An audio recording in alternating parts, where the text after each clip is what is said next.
Hello, my lovely Stitchy Lynn here. I thought I would show you how I roll up my yarn. So first of all, let's talk about the yarn. This is Lady Furnico. It is Creations, Lady Furnico Creations. It is sport weight, which is exactly what I need for my test knit that I'm doing right now for Burgadette. The colorway is called Sweet Dreams.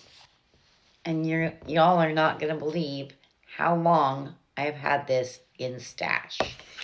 If I didn't use it by the end of the year this year, it would be in, well, it's already been in there 7 years. No, it would be 7 years this year because we're in 2024 and I bought it in 2017. Can you believe that? So I thought I would show you how I prepare for hand winding at home. So I've got my ball winder here, and I have my, can you see that? Is it on there? Whoops. Got my umbrella. There we go. I've got my umbrella over here. This is a carrying case for my umbrella. If you can see it, I don't know. Anyway, I'm going to put this back over here now. Okay, so what I do is I carefully undo this, like this. And I keep my fingers in what I think is going to be the middle of the hank. So right about here right now. And I just let it go. All right. Oh, yeah. You can definitely tell it's been in the hank for several years. Then I bring my hand up like this and string it between my thumb and my fingers there. And, ooh, I was pretty close. And I do the same thing at this end. Whoops. Okay, there we go. So, there we go. Now, usually I stand up, but then I bring it like this, bring it real loose, and I snap it. I do that a couple times.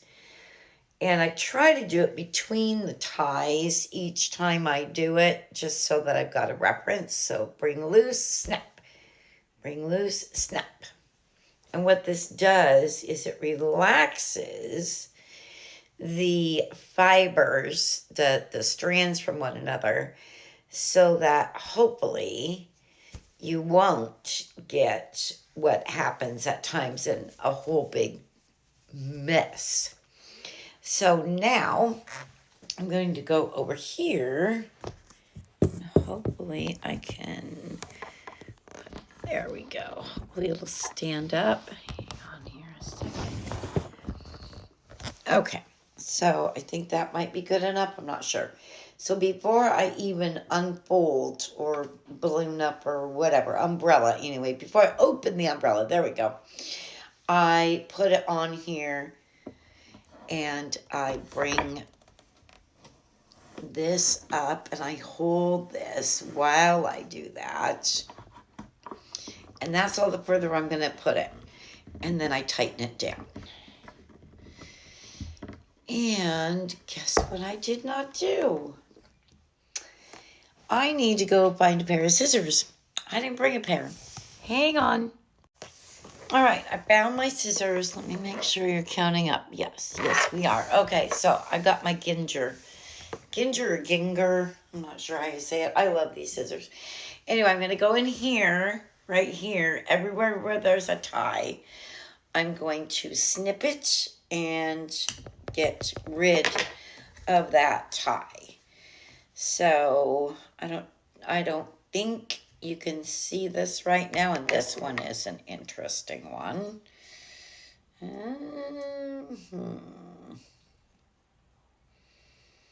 don't want to cut the yarn that this is. There we go. Aha, there we go. Okay, okay. All right, that's not the end that we want. So I'm going to put that back in there. Gonna come around here. I'm gonna cut this. This is very interesting how she did this. I've never seen anybody tie ends quite like this before, including her. Oh, this might be the end. Ooh, I think it might be. I think this one might be the very end.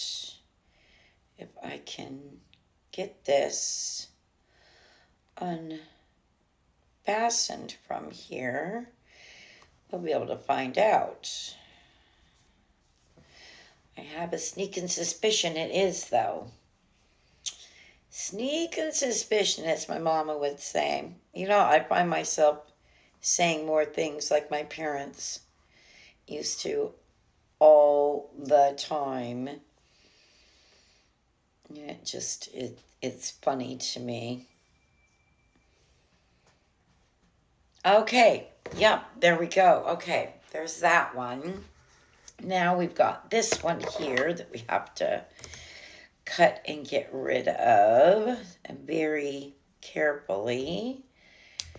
Okay, because we don't want to cut the yarn itself. Okay, there's that one. She put several ties in. So far we've had, what, 4? This is the 4th one here, I think, which is fine with me. I actually kind of prefer 2 ties only, but yeah, this works. Okay, now I got to get this one off here, because remember, I wasn't sure if this was, and there we go. Okay, so now I'm going to bring y'all over here. And, oh, perfect. Okay, so here is the end here. What's going on here? Oh, it's going to be one of those. Yeah, because that's, okay. All right, I'm going to tuck that in there. Okay. This one's going to be a little bit of a bugger, but the way I do this is because I usually have issues for whatever reason. Yep, issues again. So I usually just thread it through here like this. Then you're going to bring it up here like this.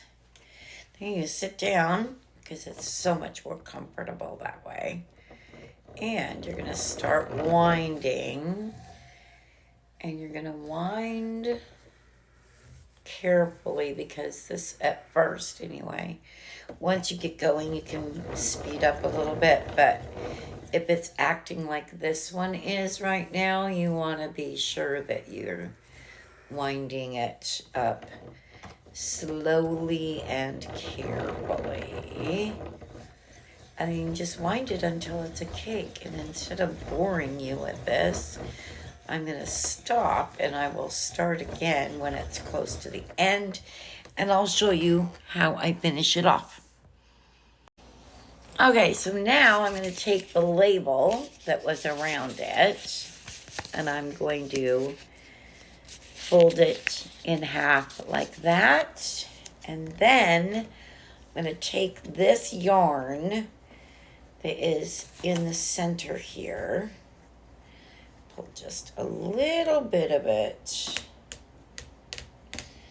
Not a fan of this ball winder. It's so far from my original. Okay, now we're going to wind it like this, because it's got these threads around the outside, and it just, to me, it sounds like it's compromising the integrity of the yarn. So now we're going to go like this, fold it in half again, and then we're going to wind it like this. You see that? You just kind of turn it 90-degree angle, and you're going to fold it like this, and then you're going to put it on the tippy top of